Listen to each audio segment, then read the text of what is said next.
Mentari pagi menyinari wajah Ibda Dimas saat ia melirik kaca spion mobilnya. Mobil hitam itu baru ia beli 1 tahun lalu dengan sistem kredit, meski 5 bulan terakhir ia tak mampu membayar cicilan karena gajinya terpotong untuk kebutuhan keluarga dan utang lainnya. Ia tetap menyetir dengan tenang, berusaha mengabaikan suara notifikasi tagihan yang terus masuk ke ponselnya. Baginya, selama tak ada panggilan resmi dari leasing atau pengadilan, mobil itu masih sah miliknya. Namun, pagi itu terasa berbeda. Saat melintasi perempatan di dekat stasiun Jatinegara, tiba-tiba 3 orang berbadan kekar menghadang lajunya. Mereka bukan orang sembarangan, seragam preman, gaya bicara meledak-ledak, dan ekspresi penuh tekanan. "Pak, mobil ini harus diamankan. Ada perintah dari kantor leasing," teriak salah satu dari mereka sambil menunjukkan surat yang tak jelas legalitasnya. Dimas mengernyit, merasa harga dirinya diinjak-injak, apalagi sebagai seorang perwira polisi. Dimas turun dari mobil dengan wajah dingin. Ia menunjukkan kartu identitasnya sebagai anggota Polri, berharap ketiga orang itu mundur. Namun, justru reaksi sebaliknya yang ia dapatkan. "Polisi juga kalau kredit macet, tetap kena tarik, Pak," ucap salah satu debt collector sambil menunjuk wajah Dimas. Emosi Dimas langsung terpancing, terlebih karena banyak orang mulai menonton dari seberang jalan. Ego dan jabatan membuatnya merasa dipermalukan. Cekcok tak terhindarkan. Ketegangan meningkat ketika salah satu debt collector memaksa membuka pintu mobil dan hendak menyita kunci. Dimas mendorongnya, dan dorongan itu langsung dibalas dengan pukulan keras ke rahangnya. Perkelahian pun pecah di tengah jalan raya yang mulai macet. Dimas mencoba melawan, namun jumlah mereka tak sebanding. Ia dihajar dari berbagai arah, kepalanya membentur aspal, dan tubuhnya diinjak-injak tanpa ampun. Darah mengalir dari pelipisnya saat suara sirine mobil patroli mulai terdengar dari kejauhan. Ibda Dimas terbaring lemah di ruang gawat darurat, dengan luka lebam di wajah dan tangan kanan yang patah. Dokter menyarankan rawat inap selama 2 minggu untuk pemulihan, dan tulang pundaknya harus dipasang pen. Namun luka fisik itu bukan yang paling menyakitkan, yang menghancurkannya adalah harga diri dan kehormatan sebagai aparat yang dipermalukan di jalanan. Video perkelahian itu sudah tersebar di media sosial, menampilkan dirinya dipukul dan dihina seperti rakyat biasa. Dimas menyumpah dalam hati, bahwa kejadian ini tidak akan ia biarkan berlalu begitu saja. Ia mulai menuliskan nama-nama debt collector yang mengeroyoknya, mencatat detail wajah dan logat bicara mereka. Di matanya, mereka bukan hanya penagih utang, tapi preman yang haus kekerasan dan penghinaan. "Ini bukan soal cicilan, ini soal harga diri seorang polisi," bisiknya pelan, sambil menatap langit-langit rumah sakit dengan mata merah penuh dendam. Beberapa hari setelah keluar dari rumah sakit, Dimas menghubungi rekan-rekannya yang dulu satu angkatan dengannya di sekolah polisi. Ia mengundang 4 orang ke rumah kontrakan kecil di bilangan Matraman. Di sana, mereka berkumpul diam-diam sambil menyeruput kopi dan mematikan semua ponsel. Dimas membuka pembicaraan dengan tenang, tetapi sorot matanya menyiratkan niat membara yang tak bisa dihentikan. "Gue nggak minta kalian ikut. Tapi kalau lo pernah merasa harga diri sebagai polisi diinjak-injak, lo tahu rasanya kayak apa," ucapnya. Keempat rekannya saling pandang sejenak, lalu mengangguk. Mereka tahu apa yang akan dilakukan Dimas melanggar hukum, tapi bagi mereka, solidaritas dan rasa keadilan jalanan lebih penting dari aturan kaku institusi. Maka malam itu, rencana balas dendam pun mulai disusun, rapi, diam-diam, dan penuh kemarahan. Mereka memulai dengan mencuri data dari sistem leasing tempat. Mobil Dimas dikreditkan. Salah satu dari rekan Dimas, Bribtu Arif, punya kenalan di dalam yang bisa memberikan informasi tentang para debt collector yang biasa menangani kasus kendaraan bermasalah. Dari sana, mereka mendapat 3 nama, Dodi, Andre, dan Rojak. Ketiganya tercatat sering menggunakan kekerasan dalam menarik kendaraan, bahkan ada laporan warga sipil yang mengalami pemukulan. Mereka menyusun skema pengintaian. Bribka Rino ditugaskan mengikuti Dodi, yang tinggal di kontrakan dekat Pasar Rebo. Andre diketahui sering nongkrong di bengkel tua di Kampung Melayu, sementara Rojak lebih sulit dilacak karena kerap berpindah-pindah tempat tinggal. Selama seminggu penuh mereka mengamati tanpa bergerak, mencatat setiap kebiasaan, titik lengah, dan siapa saja yang ada di sekitar ketiga target. Bagi mereka, ini bukan lagi tugas polisi, ini misi pribadi yang hanya bisa ditebus dengan darah.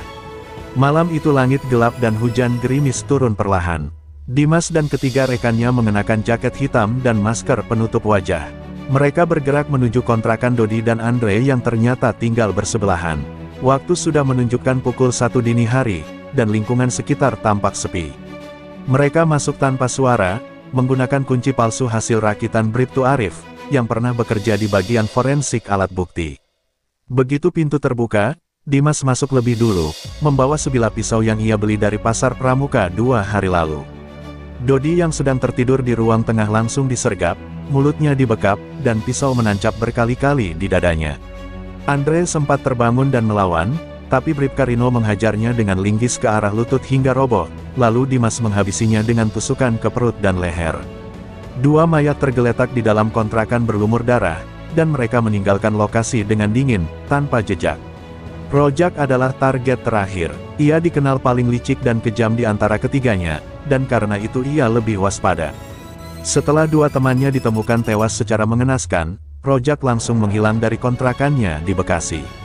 Namun Bribtu Arif tak tinggal diam, ia melacak nomor ponsel Rojak melalui sistem yang biasa digunakan untuk penyadapan dalam tugas kepolisian.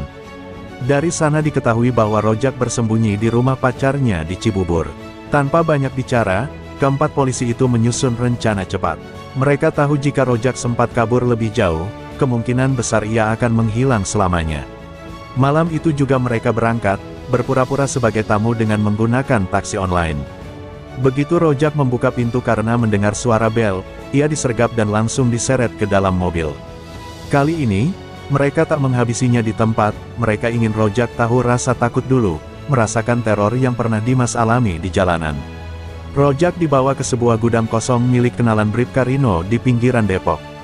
Di sana, ia diikat ke kursi besi, matanya ditutup, dan tubuhnya mulai menggigil ketakutan. Dimas memandangi wajah Rojak dengan tenang, lalu mulai mengajukan pertanyaan satu demi satu tentang alasan mereka melakukan kekerasan terhadap dirinya di jalan. Tapi Rojak justru tertawa kecil, menyebut Dimas sebagai polisi sok hebat yang nggak bisa bayar utang. Tawa itu adalah kesalahan besar. Dimas tak lagi menahan diri. Ia menyayat bagian dada Rojak dengan pisau secara perlahan, memastikan rasa sakit itu tertanam di memorinya. Rojak menjerit, meronta, tapi tak ada yang bisa mendengar. Tusukan-tusukan berikutnya datang bertubi-tubi, di tangan, di perut, di paha. Ketika akhirnya tubuh itu diam tak bergerak, Dimas hanya berkata pelan, "Sekarang kita impas." Mereka menghapus sidik jari, membakar sebagian ruangan, lalu pergi meninggalkan bangkai itu di dalam gudang gelap yang hening. Keesokan harinya, api kecil yang membakar gudang tua di Depok menarik perhatian warga sekitar. Petugas pemadam kebakaran datang dan memadamkan api dengan cepat. Namun mereka tak menduga bahwa di dalam gudang itu terdapat mayat terbakar sebagian dengan luka tusukan yang brutal. Polisi dari Polres Depok langsung turun tangan, dan hasil identifikasi mengarah pada sosok Rojak, debt kolektor yang belakangan menjadi buronan karena dugaan penganiayaan terhadap anggota polisi. Berita penemuan mayat Rojak menyebar cepat. Kombes Pol Andri, pimpinan Divisi Reserse Umum, langsung menghubungkan kematian ini dengan kasus dua debt kolektor lainnya yang tewas secara mengenaskan. Ia mulai curiga ada aksi balas dendam yang terorganisir. Tapi masalahnya, tak ada bukti kuat, tak ada saksi, dan pelaku sangat teliti. Kombes Andri pun memerintahkan penyelidikan diam-diam terhadap sejumlah anggota polisi yang pernah terlibat konflik dengan pihak leasing, termasuk nama Ibda Dimas yang muncul dalam laporan internal beberapa bulan lalu. Dimas mulai merasa tak tenang. Meskipun ia dan timnya menutupi jejak sebaik mungkin, tapi perhatian dari atasan membuatnya resah. Ia curiga salah satu dari rekan yang terlibat mulai goyah dan bisa saja membuka mulut. Kecurigaannya mengarah pada Bribtu Arif, yang belakangan ini tampak gelisah dan menghindari pertemuan. Dimas pun mengatur pertemuan pribadi dengan Arif di sebuah warung kopi kecil, mencoba menggali kepastian. "Lo masih sepihak sama kita, kan?" tanya Dimas dengan nada dingin. Arif mengangguk, tapi sorot matanya tak meyakinkan. Dimas tahu, dalam aksi di luar hukum seperti ini, ketakutan bisa mengubah segalanya. Dalam benaknya, mulai muncul rencana baru, bukan hanya untuk melindungi dirinya dari penyelidikan internal, tapi juga untuk memastikan tak ada satupun yang bisa membocorkan kebenaran dari operasi balas dendam berdarah itu. Divisi Profesi dan Pengamanan Propam mulai melakukan gerakan senyap. Beberapa anggota reserse diam-diam dipanggil satu persatu untuk diwawancarai, termasuk anggota dari polsek tempat Dimas bertugas. Mereka tidak ditanya secara langsung soal pembunuhan debt collector, tetapi pertanyaan-pertanyaan mengarah pada kondisi psikologis Dimas setelah kejadian pengeroyokan. Nama-nama seperti Rino, Arif, dan dua rekan lainnya pun ikut masuk dalam radar pengawasan. Dimas yang menerima informasi ini dari seorang kolega di Mabes mulai panik. Ia sadar jika Propam sudah turun tangan, tinggal tunggu waktu sampai semua terbongkar. Ia memanggil kembali tim kecilnya. Kita harus bersih sekarang, gak ada kontak, gak ada ngumpul, semua jalani hari kayak biasa, ucapnya tegas. Tapi Arif yang duduk di sudut ruangan tampak semakin tak nyaman. Ia tak kuat hidup dalam tekanan, dan Dimas tahu, tinggal satu langkah lagi sebelum Arif membuka mulut ke pihak berwajib. Benar saja, malam itu Arif mendatangi seorang penyidik senior yang ia kenal dekat di Mabes. Dengan suara gemetar, ia mengaku tidak kuat hidup dengan rasa bersalah dan tekanan batin. Ia menceritakan secara garis besar tentang keterlibatannya dalam aksi pembalasan yang menewaskan 3 debt collector.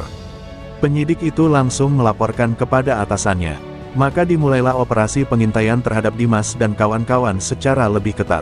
Namun Dimas bukan polisi biasa. Ia punya naluri tajam dan mencium perubahan di sekitarnya.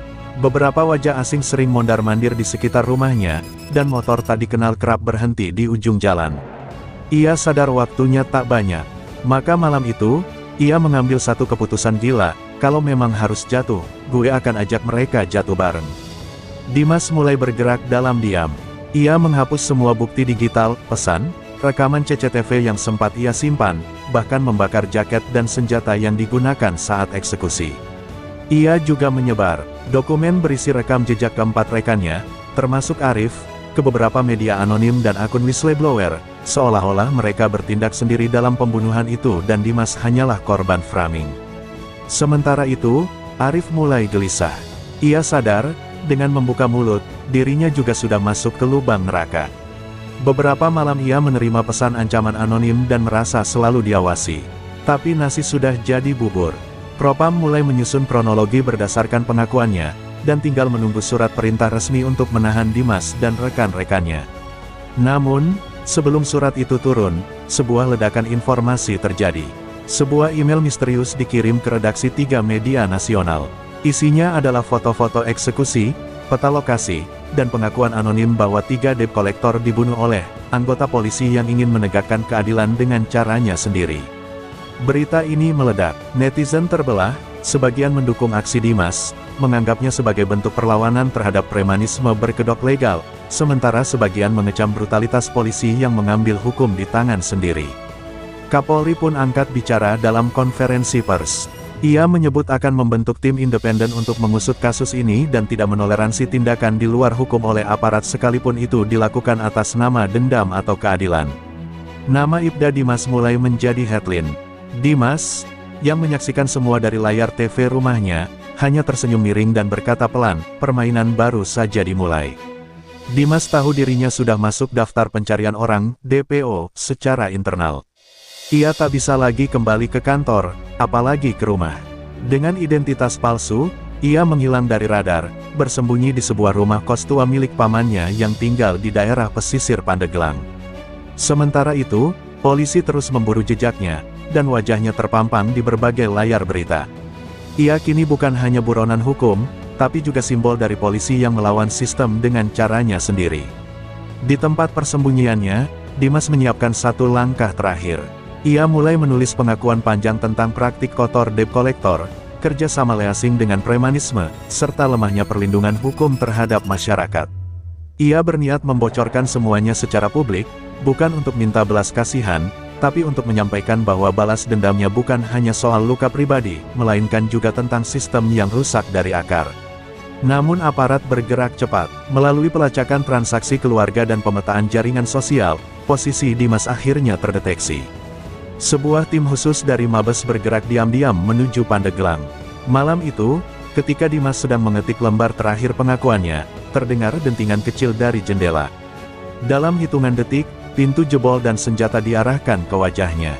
Ia tidak melawan, hanya menatap tajam para anggota yang menangkapnya. Kalian datang cepat juga, gumamnya. Dimas dibawa ke Mabes Polri dalam kondisi diborgol, namun tetap tenang. Satu persatu rekannya juga ditangkap, termasuk Bribka Rino yang sempat kabur ke Sumedang. Sementara Arif, yang menjadi whistleblower, dijanjikan perlindungan hukum. Media kembali gempar, kali ini dengan wajah Dimas diiringi kata-kata, polisi balas dendam, hukum tak lagi sakral. Sidang perdana Dimas digelar di Pengadilan Negeri Jakarta Selatan dan disiarkan secara luas. Jaksa mendakwa Dimas dengan pasal berlapis, pembunuhan berencana, kepemilikan senjata tajam ilegal, serta pelanggaran kode etik kepolisian. Namun yang mengejutkan, dalam pembelaannya, Dimas tak menyangkal semua tuduhan. Ia justru membaca lembar pengakuan yang telah ia tulis, tentang utang leasing, tekanan mental sebagai anggota yang tak pernah dibela institusi, dan brutalnya aksi preman debt collector. Di ruang sidang, suasana mendadak hening. Saat Dimas berkata, "Kalau saya dihukum karena membela diri dan menyerang orang yang dulu membantai saya di jalan, silakan. Tapi jangan tutup mata bahwa ada sistem yang melindungi para pelaku kekerasan itu." Beberapa pengunjung sidang meneteskan air mata. Publik pun makin terbelah, ada yang menyebut Dimas sebagai pahlawan kelam, ada yang menganggapnya pembunuh berdarah dingin. Pengakuan Dimas menyulut konflik internal di tubuh kepolisian. Beberapa perwira menengah mulai bicara terbuka soal tekanan utang kendaraan dinas, leasing fiktif, dan intimidasi dari pihak ketiga. Kapolri pun terpaksa memerintahkan audit menyeluruh terhadap kerja sama leasing dan debt collector, serta mengkaji ulang SOP penarikan kendaraan kredit. Sementara itu, Dimas menjadi simbol dari potret buram perwira muda, berdedikasi tapi terabaikan. Beberapa organisasi masyarakat sipil bahkan mengajukan permohonan gerasi kepada Presiden, menganggap Dimas hanya korban sistem yang korup. Namun pemerintah memilih bungkam. Di dalam selnya, Dimas hanya menatap dinding dan berkata pada dirinya sendiri, "Gue sudah bilang, ini bukan soal gue saja." Hari vonis tiba, pengadilan negeri dipenuhi wartawan, aktivis, anggota kepolisian, dan masyarakat yang penasaran. Hakim memulai sidang dengan pembacaan panjang putusan. Setelah melalui berbagai pertimbangan, termasuk bukti penganiayaan berat yang pernah dialami Dimas dan motif pribadi yang tercampur dengan niat pembalasan, hakim memutuskan, Ibda Dimas dijatuhi hukuman penjara selama 12 tahun. Reaksi langsung muncul di luar gedung sidang. Beberapa orang menangis, sebagian berteriak kecewa. Di media sosial, tagar-tagar Dimas bukan penjahat langsung trending. Banyak polisi muda diam-diam menyatakan simpati mereka, menganggap Dimas sebagai simbol dari sistem yang menekan bawahannya hingga melawan balik. Namun institusi tetap bersikap netral dan menegaskan bahwa, tidak ada tempat bagi keadilan jalanan, bahkan dari aparat sekalipun. 3 tahun berlalu, dan nama Dimas tetap hidup. Dari balik jeruji, ia menulis buku berjudul, Seragam, Luka, dan Pisau, yang menceritakan kisahnya dari awal, tentang idealismenya sebagai polisi muda, tragedi di jalan raya, hingga keputusan nekat yang mengubah hidupnya. Buku itu menjadi bestseller dan dibaca luas oleh publik, bahkan dijadikan referensi dalam diskusi reformasi institusi kepolisian. Meski hidupnya terenggut, Dimas menciptakan gelombang perubahan. Kasusnya memaksa pemerintah memperketat regulasi debt collector dan menghapus kerja sama leasing ilegal. Ia tak lagi sekadar narapidana, tapi simbol perlawanan dalam seragam. Di akhir bukunya, ia menulis, "Kadang, hukum harus diguncang agar bisa berubah. Dan aku, adalah guncangan itu." Kisah Ibda Dimas adalah potret gelap dari benturan antara sistem hukum, keadilan pribadi, dan tekanan hidup yang menghimpit para penegak hukum sendiri. Seorang polisi yang seharusnya menjadi simbol pelindung, justru terjerumus menjadi pelaku karena merasa tak ada lagi jalur resmi yang bisa ia percaya. Ia bukan malaikat, tapi juga bukan sepenuhnya iblis. Ia adalah produk dari sistem yang membiarkan luka terus menganga tanpa pengobatan. Tragedi ini mengajarkan bahwa kekerasan bukanlah jalan keluar, bahkan ketika kita merasa diperlakukan tidak adil. Namun, cerita ini juga membuka mata bahwa sistem penegakan hukum harus lebih manusiawi, transparan, dan berpihak pada keadilan yang sesungguhnya, bukan hanya pada aturan kaku yang kadang mengorbankan nurani. Keadilan bukan hanya soal hukum tertulis, tapi juga soal keberanian untuk memperbaiki sistem yang pincang. Balas dendam hanya akan melahirkan lingkaran kekerasan baru. Institusi yang kuat adalah institusi yang mampu merangkul, bukan hanya menghukum. Dan kadang, perubahan besar hanya bisa lahir dari keberanian seseorang, yang berani mempertaruhkan segalanya, termasuk hidupnya sendiri.